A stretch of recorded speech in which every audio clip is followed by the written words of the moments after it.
Hal pertama yang harus diperhatikan bahwa Pancasila merupakan dasar negara dan ideologi Indonesia. Sehingga jika Pancasila hilang atau digantikan, dapat diartikan Indonesia sudah tidak ada lagi ataupun bubar. Hai, kenalkan, nama saya James. Saya dari kelas Pancasila CC. Dalam video ini, saya akan membahas tentang Pancasila.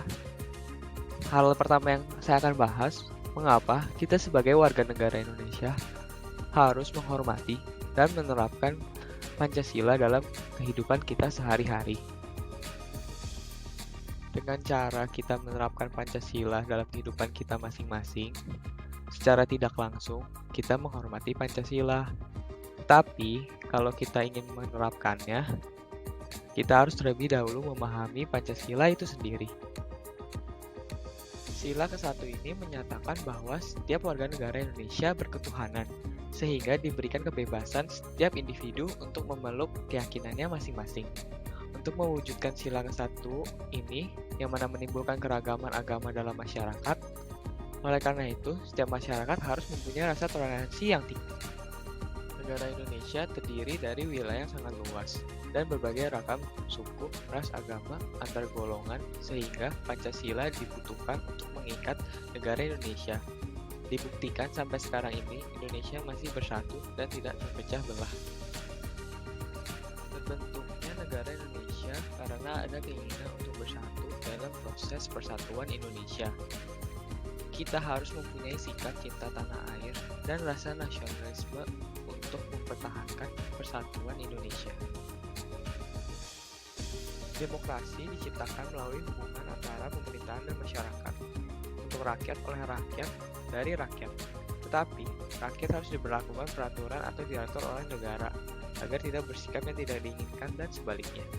Hubungan ini agar pemerintah dan masyarakat tidak bersikap yang menyimpang dari Pancasila.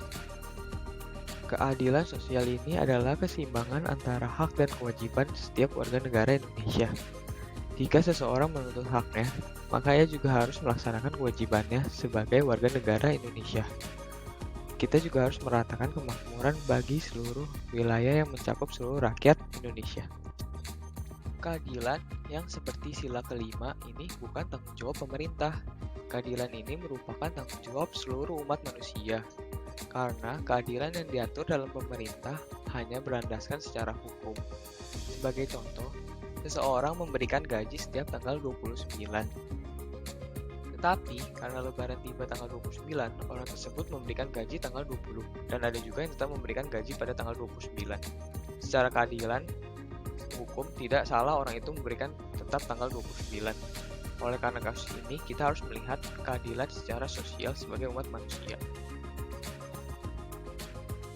Contoh lain dari keadilan yang dimaksud adalah negara Indonesia membantu negara lain dengan memberikan pasukan tentaranya secara sukarela tanpa diatur dalam perjanjian apapun.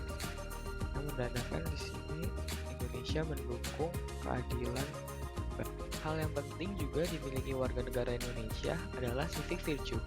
Karena jika warga negara Indonesia sudah memiliki sikap civic virtue, otomatis warga negara Indonesia menjalankan Pancasila dan tujuannya yang dapat mewujudkan cita-cita bangsa Indonesia. Contoh-contoh sikap civic virtue yang dapat diterapkan dalam kehidupan sehari-hari semakin menambah sikap toleransi saya terhadap sesama warga negara Indonesia. Sikap toleransi sangat dibutuhkan pada warga negara Indonesia karena warga negara Indonesia yang sangat beragam untuk menghindari konflik-konflik yang tidak diinginkan terjadi. Menaati hukum dan kewajiban sebagai warga negara Indonesia agar hak-hak yang saya miliki dan hak-hak orang lain tidak ada yang terganggu atau hilang. Jika seluruh warga negara Indonesia sudah melakukan kewajibannya dan mendapat haknya, sehingga terjadi keseimbangan dan munculnya keadilan. Ikut serta dalam pemilihan umum, karena nilai demokrasi yang ada dalam pemilihan umum seperti pada sila keempat, sebagai warga negara Indonesia kita juga harus ikut serta dalam pemilihan umum karena menjalin hubungan antara warga dan pemerintah.